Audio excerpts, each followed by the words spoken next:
Câu chuyện hôm nay sẽ đưa chúng ta đến một góc khuất của California, cách San Francisco không xa. Đó là Wilseyville, một thị trấn nhỏ yên bình nhưng lại ẩn chứa một bí mật kinh hoàng. Chính tại đây, trong nhiều năm liền, hàng chục người đã bị giam cầm trong một căn hầm bí mật giữa bốn bề rừng cây. Thoạt nhìn, trang trại ấy chẳng khác bao trang trại ở các vùng quê khác. Nhưng khi cánh cửa sắt lạnh lẽo bật mở, đập vào mắt các điều tra viên là một khung cảnh kinh hoàng. Trong một chiếc hộp sắt hoen rỉ, những sợi dây xích và cùm xiềng bóng loáng nằm gọn gàng. Tủ quần áo chứa đầy đồ lót nữ, một manh mối rõ ràng về những tội ác ghê tởm đã diễn ra. Gần đó, một lò đốt rác âm ỉ cháy, khói đen cuộn trào. Bên cạnh là một hầm trú ẩn kiên cố, được xây dựng như một pháo đài bất khả xâm phạm.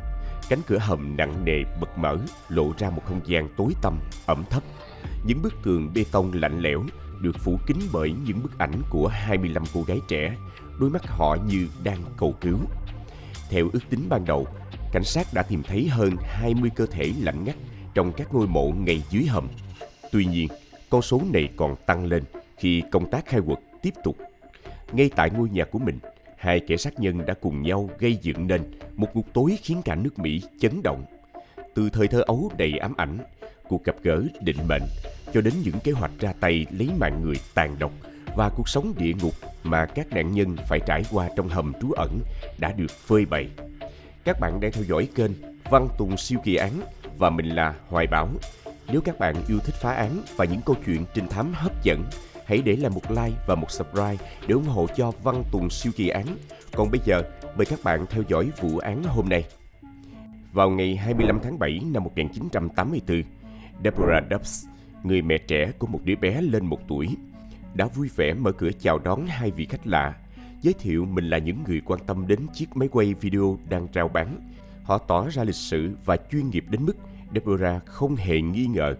Thế nhưng, đằng sau vẻ ngoài hào nhoáng ấy là Jax và Leonard Lake, bộ đôi sát nhân hàng loạt khét tiếng, thủ phạm của vụ án chiến dịch Miranda chấn động California.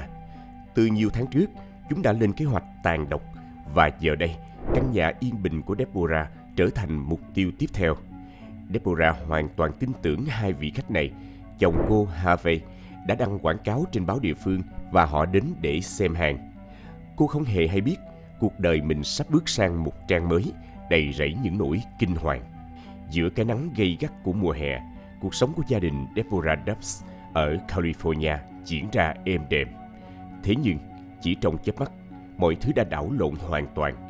Ngay khi cánh cửa đóng lại, bầu không khí trong căn nhà trở nên ngột ngạt, căng thẳng. Hai kẻ lạ mặt rút vũ khí ra, đe dọa Deborah và yêu cầu cô giữ im lặng. Chúng nói rằng mọi chuyện sẽ ổn thôi, chỉ cần chờ chồng cô về. Thế rồi, 1 giờ đồng hồ trôi qua như một thế kỷ. Khi Harvey Dubs trở về nhà, anh cũng nhanh chóng bị khống chế. Hai tên sát nhân trói chặt tay chân của anh bằng dây cáp và đưa vào một căn phòng khác. Cậu con trai nhỏ của họ cũng không thoát khỏi bàn tay tàn ác của chúng. Những người hàng xóm sau đó kể lại rằng họ đã nhìn thấy hai người đàn ông rời khỏi căn hộ của nhà Dubs. Một người có dáng người nhỏ nhắn, nước da ngăm đen, còn người kia cao lớn, vạm vỡ. Chúng mang theo một chiếc túi rác lớn, bên trong có thể là những thứ mà chúng không muốn ai nhìn thấy. Cảnh sát sau đó tìm thấy Harvey và đứa con trai nhỏ trong túi rác. Đây là lần đầu tiên Jax and Leonard Lake thực hiện một vụ tấn công lớn như vậy, và chúng đã thành công ngoài sức tưởng tượng. Với một thị trấn nhỏ như Wilseyville, nơi chỉ có vỏn vẹn 400 dân sinh sống, việc che giấu tội ác của chúng trở nên dễ dàng hơn bao giờ hết. Leonard Lake, một trong hai kẻ sát nhân, đã chọn Wilseyville làm nơi ẩn náu của mình. Ngôi nhà gỗ bề ngoài trông có vẻ bình yên, nhưng bên dưới là một căn hầm tối tăm, nơi chúng đã lên kế hoạch thực hiện những hành vi tàn ác. Việc tái hiện lại những gì đã xảy ra bên trong căn hầm là vô cùng khó khăn, bởi vì hầu hết các sự việc đều diễn ra trong bóng tối. Tuy nhiên, nhờ những bằng chứng mà các nhà điều tra thu thập được sau này, chúng ta có thể phác họa lại một phần bức tranh kinh hoàng về những tội ác mà chúng đã gây ra. Deborah tỉnh dậy trong một không gian tối tăm, ẩm thấp. 4 bức tường lạnh lẽo bao quanh cô và một chiếc giường tồi tàn là nơi cô đang nằm. Bản năng sinh tồn thôi thúc cô hét lên, kêu cứu. Nhưng tiếng kêu của cô chỉ vọng lại trong căn phòng trống rỗng. Cô gào thét tên chồng, tên con, nhưng câu trả lời duy nhất cô nhận được là tiếng cười man rợ của Leonard và Jax. Chúng không thể tưởng tượng được nỗi đau của Deborah lúc đó. Cô không chỉ bị giam cầm mà còn bị tước đoạt đi thứ quý giá nhất, đó là gia đình.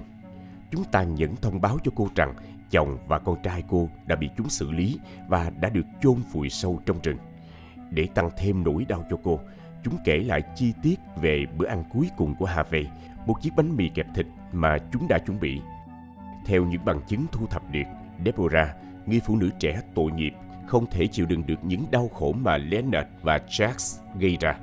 Từ những đoạn ghi âm kinh hoàng mà cảnh sát tìm thấy sau này, chúng ta có thể hình dung ra những giây phút cuối cùng đầy đau đớn của cô. Không giống như Deborah, những nạn nhân khác lại phải trải qua những cực hình kéo dài hàng ngày. Leonard và Jax đã biến căn hầm thành một phòng thí nghiệm ghê tởm, nơi chúng thực hiện những thí nghiệm tàn bạo để thỏa mãn thú tính của mình. Tất cả những hành vi này đều được lên kế hoạch kỹ lưỡng, dựa trên một kịch bản mà chúng gọi là chiến dịch Miranda. Vậy Jax và Leonard là ai? Làm thế nào mà hai con người này lại có thể trở nên tàn ác đến vậy? Để trả lời câu hỏi đó, chúng ta cần tìm hiểu về quá khứ của chúng.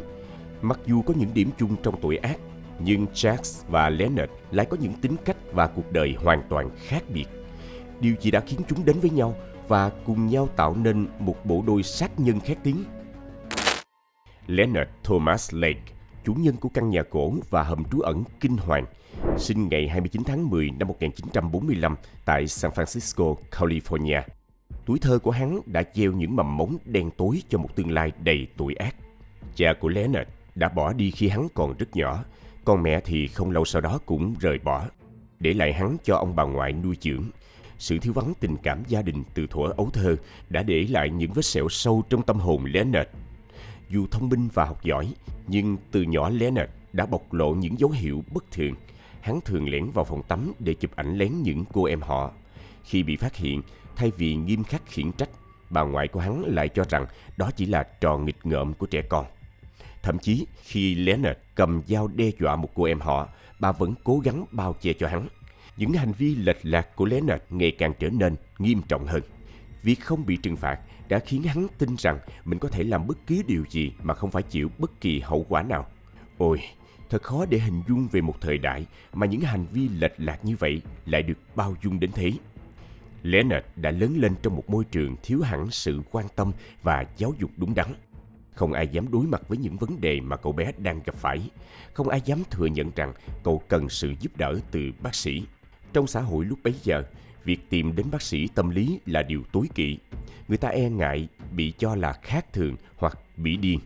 Vì vậy, những vấn đề tâm lý thường bị chôn vùi, giấu kín. Ông bà của Leonard, thay vì đối diện với vấn đề, đã chọn cách phớt lờ và bao che cho cháu trai. Hy vọng mọi chuyện sẽ tự khắc qua đi. Sự thiếu sót trong việc giáo dục và hỗ trợ tâm lý đã để lại hậu quả nghiêm trọng. Leonard ngày càng trở nên tự tin hơn vào những hành động lệch lạc của mình. Trong suốt những năm tháng tuổi trẻ, Leonard tiếp tục nuôi dưỡng những thú vui bệnh hoạn của mình. Hắn đã lén lút vào phòng của những cô gái, biến những giấc ngủ yên bình của họ thành nỗi ám ảnh. Bên cạnh đó, Leonard còn tìm thấy niềm vui trong việc hành hạ động vật. Hắn bắt những con chuột nhỏ, nhốt chúng vào những chiếc hộp chật hẹp và đổ lên chúng những chất lỏng độc hại. Tiếng kêu tuyệt vọng của chúng khiến hắn cảm thấy hưng phấn, như thể đó là một bản giao hưởng đau khổ. Những hành động tàn ác này đã gieo những hạt giống đen tối vào tâm hồn hắn, dần dần biến hắn thành một kẻ sát nhân máu lạnh. Sau khi tốt nghiệp trung học, Leonard quyết định gia nhập quân đội, cụ thể là hải quân. Hắn đã trải qua 2 nhiệm kỳ đầy sóng gió tại Việt Nam. Tuy nhiên, chính những trải nghiệm chiến tranh tàn khốc đã để lại những vết sẹo sâu trong tâm hồn hắn. Trong một lần đang thực hiện nhiệm vụ, Leonard đột ngột lên cơn co giật và rơi vào trạng thái mê sảng. Các đồng đội buộc phải kiềm chế hắn cho đến khi cơn co giật qua đi. Sau khi được khám, các bác sĩ chẩn đoán Leonard mắc chứng trầm cảm nặng và rối loạn nhân cách phản xã hội. Hắn trở nên vô cảm, thờ ơ với cảm xúc của người khác và dần chìm đắm vào thế giới ảo tưởng của riêng mình. Vào thời điểm đó, y học tâm thần chưa phát triển, việc điều trị các bệnh lý về tâm thần còn rất hạn chế. Leonard đã bỏ qua cơ hội được chữa trị và trở về cuộc sống thường dân. Hắn cố gắng học đại học nhưng thất bại. cuộc hôn nhân đầu tiên của hắn cũng nhanh chóng đổ vỡ khi người vợ từ chối tham gia vào những trò bệnh hoạn của hắn. Sự thất bại liên tiếp càng khiến cho tâm lý của Leonard trở nên bất ổn, đẩy hắn đến những hành vi cực đoan hơn. Sau khi chia tay, Leonard chuyển đến Greenfield Ranch, một thị trấn nhỏ yên bình ở California, và tại đây hắn đã gặp Clara Lynn Ballas. Cái tên Clara Lynn sẽ còn xuất hiện rất nhiều trong câu chuyện của chúng ta, bởi chính ngôi nhà gỗ của cô tại Wilseyville đã trở thành hiện trường của những tội ác kinh hoàng sau này. Clara Lynn, với tư cách chủ sở hữu thật sự của ngôi nhà gỗ, đã mời Leonard đến sống cùng. Cặp đôi này tỏ ra rất hợp nhau, thậm chí Clara Lynn còn chấp nhận những sở thích kỳ quái của Leonard, bao gồm cả việc quay phim những hành vi hung bạo. Dường như cả hai đều tìm thấy ở đối phương một sự đồng điệu đáng sợ. Nếu mọi chuyện dừng lại ở đó, có lẽ chúng ta sẽ không bao giờ có thể nghe được những vụ án kinh hoàng này. Tuy nhiên, sự kết hợp giữa một kẻ tâm thần và một người phụ nữ đồng lõa đã tạo nên một cơn ác mộng kinh hoàng. Từ năm 1979, những cơn ác mộng trong tâm trí Leonard ngày càng trở nên tăm tối và dày đặc. Không tìm đến sự trợ giúp của các chuyên gia, hắn dần chìm sâu vào những ảo tưởng hoang đường. Leonard tin rằng một thảm họa hạt nhân sẽ sớm xảy ra và thế giới sẽ kết thúc. Hắn ám ảnh với ý nghĩ rằng căn nhà gỗ của Clara Lynn sẽ không thể bảo vệ họ trước sức tàn phá của vụ nổ. Với một quyết tâm điên cuồng, Leonard bắt tay vào xây dựng một hầm trú ẩn bí mật dưới lòng đất ngay tại ngôi nhà của Clara Lynn. Hàng tuần, họ cùng nhau biến một góc khu vườn yên bình thành một hầm tối tăm lạnh lẽo, nơi mà họ hy vọng sẽ sống sót sau ngày tận thế. Trước khi trở thành nơi Leonard Lake và Jax giam cầm và tra tấn các nạn nhân, hầm trú ẩn này đã là nơi Leonard thỏa mãn những thú tính đen tối của mình. Trong thời gian xây dựng, hắn đã tận dụng cơ hội để thử nghiệm khả năng cách âm, cách nhiệt của công trình, đồng thời thỏa mãn cơn khát máu đang dần lớn lên bên trong. Với kinh nghiệm đoạt mạng người từ trước, Leonard trở thành người thầy, người hướng dẫn cho Jax. Hắn truyền dạy cho Jax những kỹ năng tàn độc, biến chàng trai trẻ trở thành một kẻ sát nhân lạnh lùng. Dần dần, những dục vọng đen tối trong tâm khảm Leonard ngày càng lớn mạnh, vượt ra ngoài lý trí. Dù bề ngoài, hắn ta vẫn duy trì vỏ bọc một người đàn ông hiền lành, nhưng bên trong, một con quái vật đang trỗi dậy. Đặc biệt, khi nghĩ về em trai mình, Donald Lake, những cơn thịnh nộ trong hắn như bùng cháy dữ dội. Mẹ Leonard, sau khi bỏ rơi con trai, đã quay lại với người chồng cũ và có thêm những đứa con. Một trong số đó là Donald, người mà Leonard luôn dành một sự thù ghét sâu sắc. Leonard cho rằng Donald đã lợi dụng hệ thống phúc lợi xã hội để sống một cuộc đời dễ dàng, trong khi bản thân hắn phải vật lộn trong nghèo đói. Cơn thù hận này càng được thổi bùng khi hắn liên tục so sánh cuộc đời mình với người em trai. Một buổi chiều, hắn ta mời Donald đến thăm căn hầm bí mật mà hắn đã xây dựng trong vườn. Donald không hề nghi ngờ đã bước vào và rồi biến mất mãi mãi. Sau này được tìm thấy chôn vùi tại ngôi nhà đó. Sau khi ra tay lấy mạng Donald, Leonard đã loại bỏ được một gánh nặng. Hắn ta bắt đầu biển thủ trợ cấp khuyết tật của em trai và chuyển vào tài khoản của mình. Việc làm giả hồ sơ để tiếp tục nhận tiền trợ cấp trở nên dễ dàng đến không ngờ. Thành công ban đầu này đã khơi dậy trong lòng hắn một tham vọng đen tối, lấy mạng người để chiếm đoạt tài sản. Charles Gunner, người bạn thân nhất của Leonard, cũng trở thành mục tiêu tiếp theo. Bánh béo phì của Gunner khiến Leonard cảm thấy ghê tởm và kinh tởm. Hình ảnh Gunner nâng niu hai cô con gái nhỏ càng khiến hắn ta tức tối. Leonard tin rằng thế giới sẽ tốt đẹp hơn nếu không có Gunner. Nếu Gunner biến mất, hắn ta có thể chiếm đoạt tài sản của anh, chăm sóc hai cô bé và thậm chí làm những điều mà hắn ta luôn ao ước. Với vẻ ngoài thân thiện, Leonard đã mời Gunner đến thăm căn hầm bí mật. Gunner không hề nghi ngờ đã bước vào và rồi biến mất mãi mãi. Sau khi tàn nhẫn tước đoạt mạng sống của Charles Gunner, Leonard đã đến đón hai cô gái nhỏ với vẻ mặt giả tạo đầy thương cảm. Hắn ta bị đặt câu chuyện rằng cha của các em đã bỏ trốn cùng người tình, khiến hai đứa trẻ vô tội rơi vào nỗi đau khổ. Leonard đưa các cô bé về nhà, nhưng chỉ là tạm thời. Hắn ta sớm cảm thấy ngán ngẩm khi phải đối mặt với những đứa trẻ ồn ào và những trách nhiệm đi kèm. Trong khi đó, mối quan hệ giữa Leonard và Clara Lynn ngày càng trở nên căng thẳng. Hắn ta chán ngán người vợ đã già và bắt đầu cặp kè với những người phụ nữ khác. Clara Lynn, trong sự tuyệt vọng, đã đồng ý để Leonard sống một mình trong căn nhà gỗ, tự do đi lại và thỏa mãn những sở thích bệnh hoạn của mình. Những ảo tưởng về sự cô độc của Leonard ngày càng trở nên điên loạn. Trong cuốn nhật ký riêng, hắn ta ghi lại những suy nghĩ méo mó. Chúa muốn người phụ nữ nấu nướng, dọn dẹp và thỏa mãn ham muốn. Khi không cần đến, hãy khóa họ lại. Câu nói này cùng với triết lý nếu yêu thích một cái gì đó, hãy để nó đi. Nếu nó không quay lại, hãy truy lùng và loại bỏ nó, đã phơi bày một tâm hồn ác quỷ đang dần chiếm lấy Leonard. Vào khoảng thời gian này, Leonard tình cờ đọc được cuốn tiểu thuyết The Collector của John Fowles. Câu chuyện về Frederick, một kẻ bắt cóc và giam cầm người phụ nữ mình thầm thương, đã ám ảnh Leonard. Hắn ta bị cuốn hút bởi ý tưởng kiểm soát hoàn toàn một người phụ nữ, biến cô ta thành một con rối trong trò chơi bệnh hoạn của mình. Cuốn sách đã trở thành nguồn cảm hứng đen tối, thúc đẩy Leonard hoàn thành căn hầm bí mật. Hắn ta mơ tưởng về một ngày sẽ có một cô gái trẻ bị giam giữ trong đó, trở thành nô lệ của mình. Cùng lúc đó, một lá thư đến từ Chas đáp lại quảng cáo bán vũ khí của Leonard.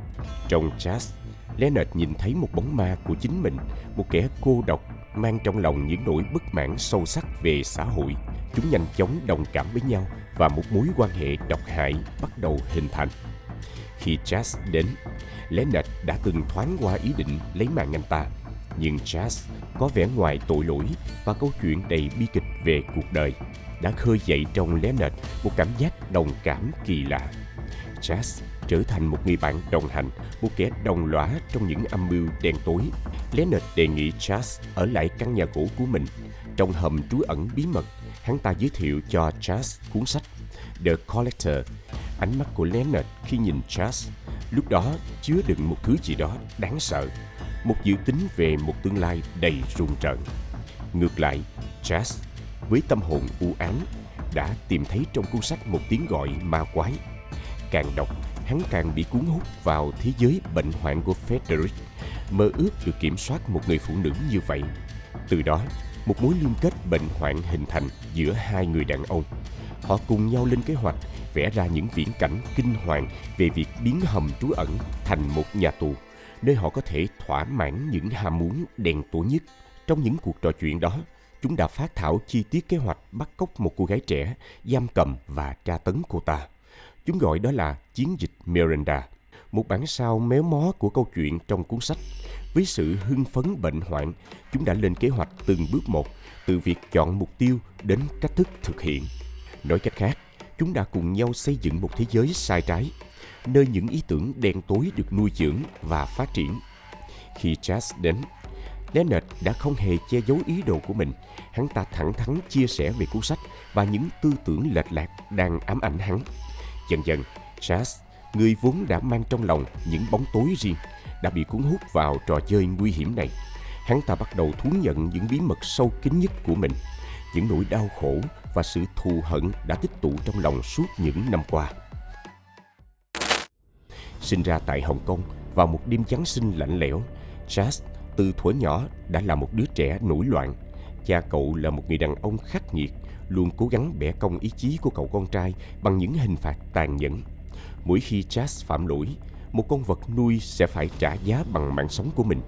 Cậu bé chứng kiến cảnh những con vật yêu quý bị ném vào thùng rác, nỗi đau trong lòng cậu ngày càng lớn dần. Sự tức giận dồn nén khiến Chas tìm cách trả thù.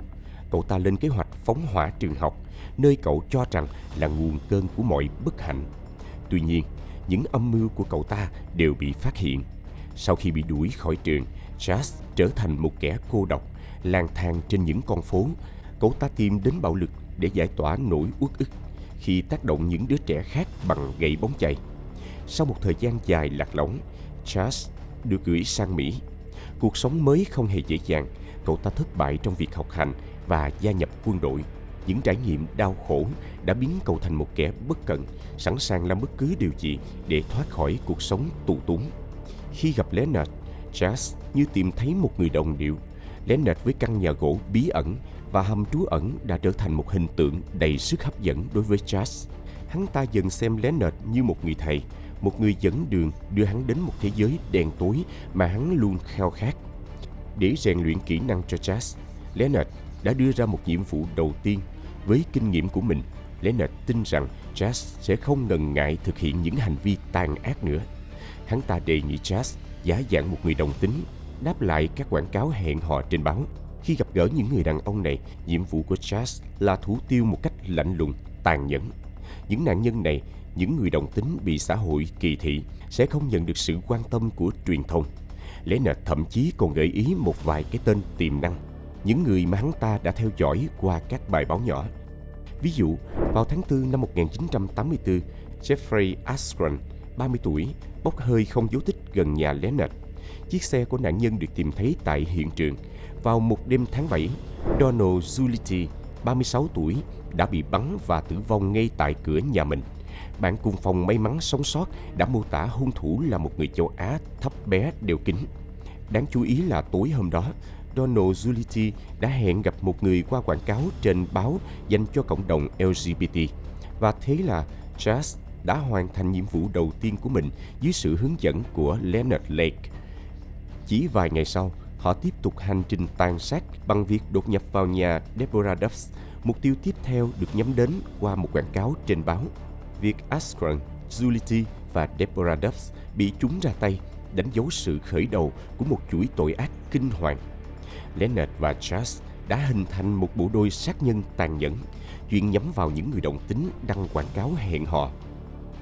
Phương thức hoạt động của chúng vô cùng đơn giản nhưng hiệu quả: gửi thư, hẹn gặp và ra tay kết liễu. Sau mỗi vụ án, chúng tàn nhẫn cướp sạch tài sản của nạn nhân, mang về căn nhà gỗ của mình. Trang sức, súng, tiền mặt, tất cả đều được chúng thu thập một cách kỹ lưỡng. Các nạn nhân xấu số sau đó bị chôn vùi trong khuôn viên hoặc thiêu hủy một cách tàn bạo. Trong những khoảng thời gian rảnh rỗi, Leonard còn thản nhiên thưởng thức những món đồ ăn cướp được, như thể đó là phần thưởng cho những tội ác mà chúng đã gây ra. Vì biết rằng cảnh sát sẽ sớm khám phá ra những manh mối, chúng đã vội vàng phi tang bằng cách chôn nạn nhân ở nhiều nơi khác nhau. Do đó, khi các nhà điều tra cuối cùng cũng khám phá ra căn nhà gỗ của chúng, không ai có thể hình dung được con số thực tế của các nạn nhân. Ngày 12 tháng 4 năm 1984, Leonard và Charles lại tiếp tục chuỗi tội ác man rợ của mình. Lần này, mục tiêu của chúng là những người trẻ tuổi, ngây thơ, Michael Carroll và bạn gái Kathleen Allen. Với sự lạnh lùng đáng sợ, chúng đã lên kế hoạch bắt cóc Michael, sau đó dụ dỗ Kathleen vào lưới của mình. Ngày 18 tháng 4, Michael bỗng nhiên biến mất khỏi căn hộ. Cuộc đời của anh bị cắt đứt một cách tàn nhẫn. Chỉ 2 ngày sau, Kathleen nhận được một cuộc gọi điện thoại chứa đựng những lời đe dọa. Một giọng nói lạnh lùng thông báo rằng Michael đang gặp nguy hiểm và yêu cầu cô đến một địa điểm hẹn. Hoảng loạn và lo sợ, Kathleen không hề hay biết rằng mình đang bước vào một cái bẫy không lối thoát. Cô tin rằng Michael đã vướng vào những rắc rối với tội phạm và muốn làm mọi cách để cứu anh. Trên đường đi, cô cố gắng giải thích với người đàn ông lạ mặt rằng mình sẵn sàng trả nợ thay cho bạn trai. Cô chỉ muốn đảm bảo rằng anh ấy vẫn an toàn. Những lời van xin của Kathleen càng khiến cho tình hình trở nên bi thảm hơn. Cô không hề hay biết rằng mình đang tiến đến gần hơn với ác quỷ. Leonard kéo Kathleen vào căn hầm tối tăm, ẩm thấp. Cánh cửa sắt nặng nề đóng lại, cắt đứt mọi hy vọng mong manh của cô gái trẻ. Trong căn phòng được thiết kế để tra tấn và tước đoạt mạng sống của những con mồi, Kathleen bị đẩy vào một chiếc giường lạnh lẽo. Những tiếng la hét, giãy giụa của cô hòa quyện vào bóng tối, trở nên vô nghĩa. Trong khi đó, ở phòng bên cạnh, Leonard và Charles đang chuẩn bị cho một màn trình diễn kinh hoàng. Máy quay được lắp đặt, các công cụ tra tấn được bày sẵn. Tất cả đều nhằm phục vụ cho thú vui bệnh hoạn của chúng. Với ánh mắt hả hê, chúng tiến đến căn phòng nơi Kathleen đang bị giam giữ. Đoạn băng này được Leonard cất kỹ vào kho lưu trữ đồ sộ của hắn. Trong những thước phim kinh hoàng ấy, chúng ta chứng kiến Kathleen bị xích chặt vào chiếc ghế, vẻ mặt đầy hoảng sợ. Tiếp theo, cô bị ép buộc phải cởi bỏ từng lớp quần áo, rồi bị hai kẻ thú tính kia xâm hại một cách dã man. Quá trình tra tấn kéo dài chưa đầy 1 tuần. nhưng đủ để cướp đi mạng sống của cô gái trẻ. Kathleen sau đó bị thiêu rụi. Tro cốt của cô bị rải khắp khu đất hoang tàn như một cách để xóa sạch mọi dấu vết. Chas đã mang đến một nạn nhân dễ dàng, nên bây giờ đến lượt Leonard phải tìm một con mồi mới. Mục tiêu tiếp theo của hắn là một cặp vợ chồng trẻ sống trong căn nhà gỗ tách biệt, Lonnie Bond và Brenda, cùng đứa con trai nhỏ. Lonnie Bond tưởng chừng như đang tận hưởng cuộc sống bình yên, nhưng sự bình yên ấy sắp bị phá vỡ bởi bóng tối. Leonard đã nhiều lần quấy rầy Brenda bằng những lời đề nghị thô tục. Lonnie không thể chịu đựng được sự sỉ nhục, đã quyết định đối đầu. Anh đã chuẩn bị vũ khí và cùng người bạn thân đến tận nhà của Leonard để trả thù. Thế nhưng cả hai đã biến mất một cách bí ẩn. Brenda không hề hay biết về những gì đã xảy ra, vẫn đang ngóng chờ chồng trở về. Khi những người hàng xóm đến thăm, cô tỏ ra lo lắng. Leonard xuất hiện, khuôn mặt không một chút cảm xúc, và ra lệnh cho Brenda đi theo hắn. Cuộc điều tra đối với gia đình mất tích này sẽ nghiêng về hướng mất tích tự nguyện. Điều này khá bất thường, đặc biệt là khi biết đến những vụ án liên quan đến Leonard và Chas. Thông thường, ngay cả trong các vụ án mạng hàng loạt, cảnh sát vẫn tiến hành một cuộc điều tra sơ bộ để xem xét cách thức làm việc của cơ quan chức năng địa phương. Tuy nhiên, trong trường hợp này, không có cuộc điều tra nào được thực hiện. Cảnh sát địa phương tỏ ra khá lúng túng và không biết phải bắt đầu từ đâu. Nguyên nhân chính là do mối quan hệ giữa nạn nhân và thủ phạm. Leonard và Chas thường không có mối quan hệ thân thiết với các nạn nhân của mình. Điều này khiến việc truy tìm manh mối trở nên vô cùng khó khăn. Hơn nữa, các nạn nhân đều bị đưa đến một địa điểm rất kín đáo, căn hầm bí mật dưới ngôi nhà gỗ của hai kẻ sát nhân. Vì vậy, không có bất kỳ dấu vết nào được tìm thấy, và Leonard cùng Chas đã ung dung thoát khỏi sự truy đuổi của pháp luật. Brenda bị giam cầm trong một căn phòng tối tăm, ẩm thấp như một con thú bị nhốt trong lòng. Cô bị bỏ đói, chỉ được cho ăn những thức ăn thừa. Đứa con trai bé bỏng của cô bị cướp đi, trở thành một công cụ để đe dọa và điều khiển Brenda. Leonard và Chas hứa hẹn sẽ trả lại con trai cho cô, nhưng đó chỉ là những lời nói dối để kéo dài sự đau khổ của cô. Trong những thước phim kinh hoàng, chúng ta thấy Brenda gào thét, van xin, hỏi về đứa con của mình. Nhưng câu trả lời duy nhất mà cô nhận được là những lời chế giễu tàn nhẫn từ Leonard. Con trai của cô đang ngủ ngon lành như một tảng đá. Brenda đã bị bẻ gãy tinh thần, buộc phải chấp nhận mọi sự tra tấn dã man. Brenda là nạn nhân sống sót lâu nhất trong ngôi nhà kinh hoàng ấy. Tuy nhiên, vào tháng 6 năm 1985, khi cảnh sát cuối cùng cũng đến hiện trường, cô đã không còn ở đó nữa. Leonard và Chas đã quá cẩn thận, nhưng không ai có thể hoàn hảo mãi. Chắc chắn sẽ có một ngày, những tội ác của chúng sẽ bị phơi bày. Vào một ngày tháng 6 năm 1985, dường như không có gì khác biệt so với mọi ngày khi cảnh sát San Francisco được gọi đến để giải quyết một vụ trộm vặt đơn thuần. Thế nhưng, chính từ vụ việc nhỏ nhặt này, một đế chế tội ác khổng lồ bắt đầu sụp đổ. Tại một bãi đậu xe của cửa hàng kim khí ở Nam San Francisco, cảnh sát nhanh chóng bắt giữ một người đàn ông châu Á, kẻ tình nghi đã ăn trộm một chiếc ô tô. Trong xe của hắn, ngoài chiếc kẹp còn có một khẩu súng và một bộ giảm thanh. Khi bị bắt, hắn ta tỏ ra bình tĩnh, thậm chí còn cười nhạt và cố gắng biện minh cho hành vi của mình. Hắn ta nói rằng mình chỉ là người bạn đến trả tiền cho người bạn đã lấy cắp chiếc kẹp gỗ. Tuy nhiên, những lời khai báo của hắn ta càng ngày càng lộ rõ những mâu thuẫn và bất hợp lý. Khi Leonard xuất trình giấy phép lái xe, sự thật bắt đầu phơi bày. Hình ảnh trên giấy phép không hề giống với người đàn ông đang đứng trước mặt các điều tra viên. Thêm vào đó, khi kiểm tra biển số xe, cảnh sát phát hiện ra rằng chúng không thuộc về chiếc xe này mà được đánh cắp từ một chiếc xe khác. Rõ ràng, đây không đơn thuần chỉ là một vụ trộm vặt. Càng điều tra sâu hơn, các điều tra viên càng nhận ra rằng họ đã vướng vào một vụ án phức tạp hơn nhiều so với những gì họ tưởng tượng. Khi cảnh sát kiểm tra biển số xe, kết quả càng khiến họ nghi ngờ. Biển số không trùng khớp với chiếc xe và tên chủ xe cũng không phải là Robin, cái tên mà Leonard vừa khai. Điều này đồng nghĩa với việc Leonard đang sử dụng một danh tính giả mạo. Thêm vào đó, biển số xe còn được phát hiện là biển số giả đã bị đánh cắp từ một chiếc xe khác. Mọi thứ càng trở nên phức tạp hơn khi Leonard bị bắt giữ để điều tra. Trong người anh ta, cảnh sát tìm thấy một tờ giấy ghi tên Chas Gunner. Tiếp tục khám xét chiếc xe, họ phát hiện thêm nhiều tài liệu khác mang tên Paul Costner, một người đàn ông đã mất tích bí ẩn 9 tháng trước. Chiếc xe vốn chỉ là hiện trường của một vụ án, càng hé lộ thêm nhiều bí mật đáng sợ. Các nhà điều tra phát hiện nhiều vết đỏ vương vãi trên ghế ngồi và những dấu hiệu cho thấy đã có một cuộc vật lộn dữ dội xảy ra bên trong. Qua kiểm tra kỹ lưỡng, các nhà pháp y phát hiện ra những bằng chứng đáng sợ, vết máu vương vãi khắp các ghế ngồi và dấu vết của các phát bắn. Rõ ràng đã có một vụ án mạng xảy ra ngay bên trong chiếc xe này. Trong hộp đựng găng tay, các nhà điều tra tìm thấy nhiều thẻ ngân hàng khác nhau, trong đó có một chiếc thẻ mang tên Clara Lynn, vợ cũ của Leonard Lake. Thông tin này càng củng cố nghi ngờ về một chuỗi tội ác nghiêm trọng. Để làm rõ sự việc, các điều tra viên quyết định liên lạc với Clara Lynn. Cô cho biết mình đã ly hôn với Leonard và hiện anh ta đang sống cùng bạn bè trong một căn nhà gỗ ở Wilseyville.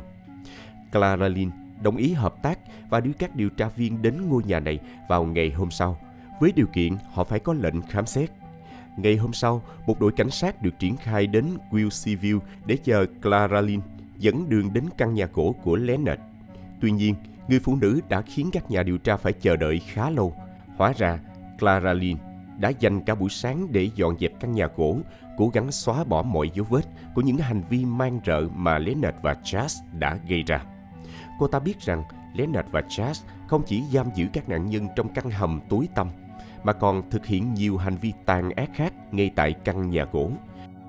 Thế nhưng, có cố gắng đến đâu, Clara Lynn cũng không thể che giấu hoàn toàn những bằng chứng về tội ác kinh hoàng. Khi bước vào căn nhà gỗ, các đặc vụ nhận ra vụ án đã vượt xa khỏi một vụ trộm đơn thuần. Thay vào đó, họ đang đối mặt với một hiện trường tội ác kinh hoàng. Một căn phòng trong nhà được thiết kế như một studio quay phim, với một chiếc giường ướt đẫm các vệt đỏ, một máy chiếu hướng về phía giường và những sợi dây thừng căng ngang. Thêm vào đó, các bức ảnh treo trên tường cho thấy những hình ảnh đáng sợ của những người phụ nữ bị tra tấn. Trong một căn phòng khác, các nhà điều tra phát hiện một cuốn nhật ký ghi lại những suy nghĩ bệnh hoạn của Leonard. Anh ta miêu tả chi tiết về những ý tưởng biến thái của mình, về việc kiểm soát hoàn toàn phụ nữ và biến họ thành những con rối phục tùng. Leonard mơ ước về một ngục tối, nơi anh ta có thể thỏa mãn những thú vui bệnh hoạn của mình. Và đúng như dự đoán, các đặc vụ đã tìm thấy một căn hầm bí mật ngay dưới căn nhà. Ngay lập tức, căn nhà gỗ đã được phong tỏa. Sáng hôm sau, một đội cảnh sát tinh nhuệ đã đột nhập vào căn nhà và phá vỡ cánh cửa hầm bí mật. Khi cánh cửa hầm bật mở, trước mắt họ là một khung cảnh kinh hoàng. Căn phòng đầu tiên chứa đầy những dụng cụ tra tấn được chế tạo một cách thủ công, với mục đích duy nhất là gây đau đớn cho nạn nhân. Búa tạ, kim sắt, dao rọc giấy, ống tiêm, dao cạo râu và cả dao mổ. Tiếp tục khám phá sâu hơn, các nhà điều tra phát hiện thêm 2 căn phòng khác. Căn phòng thứ hai được thiết kế như một phòng giam với một chiếc giường, một nhà vệ sinh đơn sơ, một hệ thống thông gió hạn chế và một bình chứa nước nhỏ. Tại đây, Leonard và Chas có thể dễ dàng giám sát các nạn nhân qua một chiếc loa treo trên tường. Căn phòng cuối cùng là một phòng tra tấn thực sự, nơi chúng đã ghi lại những hành vi tàn bạo của mình bằng những chiếc camera. Những cuốn băng ghi hình thu được tại hiện trường đã tiết lộ những hình ảnh kinh hoàng mà chúng ta đã hình dung trước đó. Những nạn nhân bị tra tấn dã man, những tiếng kêu gào đau đớn và sự tàn ác vô nhân tính của 2 kẻ sát nhân. Trong khi các nhà điều tra khám xét bên trong hầm, các chuyên gia pháp y và chó nghiệp vụ đã được huy động để tìm kiếm bằng chứng bên ngoài. Những chú chó nghiệp vụ đào bới khắp khu vực, báo hiệu sự hiện diện của nhiều hài cốt người bị chôn vùi. Các chuyên gia pháp y làm việc không ngừng nghỉ, tỉ mỉ khai quật từng bộ phận của các nạn nhân. Một số hài cốt được tìm thấy còn tương đối nguyên vẹn, trong khi những bộ phận khác đã bị phân hủy nặng nề. Cảnh tượng kinh hoàng nhất là khi phát hiện một chiếc đầu lâu trôi nổi trong một bể nước gần đó. Qua quá trình khám nghiệm hiện trường, các chuyên gia kết luận rằng số lượng nạn nhân có thể lên đến 25 người, bao gồm cả trẻ sơ sinh và trẻ em. Sự tàn ác của những kẻ sát nhân đã vượt quá mọi giới hạn tưởng tượng. Qua quá trình khám xét kỹ lưỡng, căn nhà gỗ và hầm trú ẩn đã hé lộ một kho tàng bằng chứng khổng lồ về những tội ác man rợ của Leonard và đồng bọn. Hàng loạt tài sản cá nhân của các nạn nhân được tìm thấy, bao gồm thư từ, quần áo, thẻ tín dụng, ví, bằng lái xe và đồ trang sức. Qua việc đối chiếu thông tin trên các tài liệu thu thập được với các báo cáo người mất tích, cảnh sát đã xác định được danh tính của nhiều nạn nhân, thậm chí có những gia đình bị tấn công một cách tàn bạo ngay tại căn nhà này. Đồng phạm của Leonard, Chas, nhanh chóng bị truy nã sau khi các bằng chứng xác thực về sự liên quan của hắn ta được tìm thấy trong các tài liệu và băng video. Lệnh bắt giữ Chas đã được ban hành. Tuy nhiên, trước khi cơ quan chức năng có thể bắt giữ được hắn, Leonard Lake đã tự kết liễu đời mình. Vào ngày bị bắt, khi được đưa đến phòng thẩm vấn, Leonard đã yêu cầu một cốc nước và lợi dụng cơ hội đó để nuốt một viên cyanua đã chuẩn bị sẵn. Hành động này đã chấm dứt mọi hy vọng về việc khai thác thông tin từ hắn ta. Sau khi Leonard tử vong, cuộc điều tra trở nên khó khăn hơn bao giờ hết. Mặc dù các nhà điều tra đã có những hình dung ban đầu về tội ác kinh hoàng xảy ra tại căn nhà gỗ, nhưng việc thiếu lời khai của một trong hai kẻ chủ mưu khiến cho quá trình làm sáng tỏ vụ án trở nên gian nan. Clara Lynn, vợ cũ của Leonard, đã cung cấp thông tin rằng Chas đã đến gặp cô vào ngày Leonard bị bắt và nhờ cô đưa đến sân bay. Tuy nhiên, cô không thể nhớ rõ Chas đã đi chuyến bay nào. Cuộc điều tra đã có tiến triển khi cảnh sát phát hiện Chas đã trốn sang Canada sau khi vụ án vỡ lở. Ban đầu, cảnh sát gặp khó khăn trong việc truy bắt hắn ta. Tuy nhiên, do thiếu kinh nghiệm sống sót và không có kế hoạch chu đáo, Chas đã bị bắt tại Canada chỉ sau 34 ngày lẫn trốn vì tội trộm cắp vặt. Dù vậy, việc dẫn độ Chas về Mỹ để đối mặt với tội ác nghiêm trọng hơn lại vấp phải một trở ngại lớn. Canada có luật cấm dẫn độ công dân của mình đến những quốc gia có hình phạt tử hình. Với những bằng chứng chống lại Chas liên quan đến vụ án mạng hàng loạt ở Mỹ, khả năng hắn bị kết án tử hình là rất cao. Vì vậy, Chas chỉ bị xét xử và kết án tại Canada với tội danh trộm cắp và phải thụ án 4 năm rưỡi. Sau khi mãn hạn tù tại Canada, Chas được trả tự do. Điều này khiến FBI vô cùng tức giận bởi họ không thể khai thác thêm thông tin từ hắn ta về vụ án. Trong quá trình thẩm vấn tại nhà tù, Chas vẫn một mực phủ nhận mọi cáo buộc liên quan đến vụ án mạng hàng loạt, khẳng định rằng mình chỉ là một kẻ đồng lõa bị ép buộc và không trực tiếp tham gia vào các vụ án. Sau nhiều năm đấu tranh pháp lý căng thẳng, cuối cùng chính quyền Canada cũng đồng ý dẫn độ Chas về Mỹ để đối mặt với công lý. Quyết định này được đưa ra dựa trên những bằng chứng không thể chối cãi về sự liên quan của hắn trong vụ án mạng hàng loạt cùng Leonard Lake. Tuy nhiên, Chas và nhóm luật sư của hắn đã không từ bỏ mọi nỗ lực để trì hoãn phiên tòa. Chúng đã sử dụng mọi thủ đoạn pháp lý có thể để kéo dài quá trình xét xử.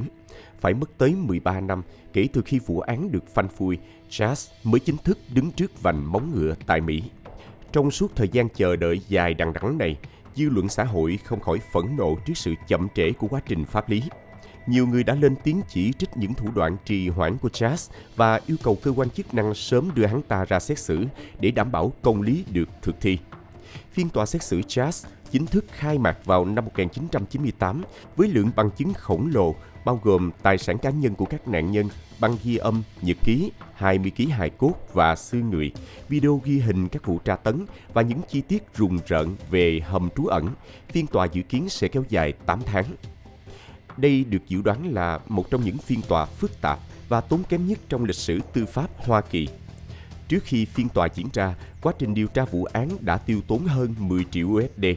Số tiền này được sử dụng để truy bắt Chas, khám xét hiện trường, phân tích các bằng chứng khoa học và xây dựng hồ sơ vụ án. Quy mô và mức độ phức tạp của vụ án đã khiến cho công tác điều tra trở nên vô cùng gian nan và tốn kém. Sau 8 tháng xét xử căng thẳng, với hàng loạt bằng chứng được trình bày, bồi thẩm đoàn cuối cùng đã đưa ra phán quyết có tội đối với Chas về 11 tội danh gây án mạng. Các nạn nhân này đã được xác định danh tính qua các cuộc điều tra kỹ lưỡng liên quan đến những vụ mất tích bí ẩn tại khu nhà của Leonard Lake. Tuy nhiên, trong tổng số 25 nạn nhân được ước tính, vẫn còn 14 người khác chưa bao giờ được tìm thấy hoặc xác định danh tính. Số phận bi thảm của các nạn nhân này mãi mãi là một ẩn số, để lại nỗi đau xót cho gia đình và dư luận. Tổng chi phí mà bang California phải chi trả cho cuộc điều tra và xét xử vụ án này lên đến hơn 20 triệu USD. Đây là một con số khổng lồ, cho thấy mức độ nghiêm trọng và phức tạp của vụ án. Đồng thời cũng là một minh chứng cho quyết tâm của cơ quan chức năng trong việc đưa những kẻ sát nhân ra trước công lý. Cho đến tận bây giờ, Charles vẫn một mực phủ nhận mọi tội ác mà mình đã gây ra. Tuy nhiên, những bằng chứng tại phiên tòa đã phơi bày bộ mặt thật của hắn. Đặc biệt, những bức vẽ được tìm thấy trong phòng giam của Charles đã trở thành một trong những bằng chứng thuyết phục nhất. Trong những bức vẽ đó, hắn đã tái hiện lại một cách chi tiết và sống động những hành vi tàn ác mà hắn và Leonard Lake đã thực hiện đối với các nạn nhân. Những bức vẽ của Charles còn hé lộ thêm một khía cạnh man rợ khác của tội ác, việc ăn thịt đồng loại. Điều này đã vô hiệu hóa hoàn toàn lời khai quanh co và sự chối tội của hắn. Những bức vẽ cùng với những bằng chứng khác như video, ảnh và nhật ký đã giúp bồi thẩm đoàn đưa ra phán quyết chính xác. Phiên tòa đã khép lại, nhưng những tội ác kinh hoàng mà Charles và Leonard Lake gây ra sẽ mãi là một vết nhơ trong lịch sử. Clara Lynn đã được miễn truy tố để đổi lấy lời khai chống lại Charles. Tuy nhiên, nhiều nghi vấn vẫn còn tồn tại về mức độ liên quan của cô ta trong các tội ác này. Việc cô ta cố gắng dọn dẹp hiện trường trước khi cảnh sát đến đã đặt câu hỏi về việc liệu cô ta có biết trước về những hành vi tàn ác của chồng và đồng phạm hay không. Việc điều tra về vai trò của Clara Lynn vẫn còn nhiều thiếu sót, khiến công chúng không khỏi nghi ngờ về sự công bằng của quá trình xét xử. Charles đã bị kết án tử hình vào tháng 2 năm 1999 và hiện đang bị giam giữ. Dù án tử hình đã được tuyên, việc thi hành án vẫn chưa diễn ra do California đã ngưng thi hành án tử hình từ năm 2006. Charles liên tục kháng cáo bản án, khăng khăng cho rằng mình hầu như vô tội trong những tội ác xảy ra tại khu đất của Leonard. Tuy nhiên, những bằng chứng thuyết phục tại phiên tòa đã chứng minh sự liên quan trực tiếp của hắn trong vụ án kinh hoàng này. Với việc không có người sống sót nào để kể lại những gì đã xảy ra, chúng ta chỉ có thể dựa vào các bằng chứng vật chất để hình dung ra những đau khổ mà các nạn nhân đã phải trải qua trong hầm trú ẩn. Những hình ảnh và chi tiết được tiết lộ trong quá trình điều tra đã vẽ nên một bức tranh kinh hoàng về những hành vi tàn bạo của Charles và Leonard Lake. Dù đã trôi qua nhiều năm, những tội ác của chúng vẫn ám ảnh dư luận và gây ra nỗi đau cho gia đình của các nạn nhân. Vụ án hôm nay đã kết thúc. Bạn có nghĩ rằng lời khai của Charles có phần nào đó được tô vẽ để giảm nhẹ tội lỗi không? Bạn có tin rằng Charles đã bị Leonard thao túng và lôi kéo vào những hành vi phạm tội man rợ này không? Hãy để lại một ý kiến ở phần bình luận bên dưới để cùng thảo luận nhé. Và trước khi rời đi, đừng quên để lại một like, một subscribe và bật chuông thông báo để tiếp tục theo dõi những vụ án hấp dẫn trên Văn Tùng Siêu Kỳ Án. Còn bây giờ, xin chào và hẹn gặp lại các bạn trong các video tiếp theo.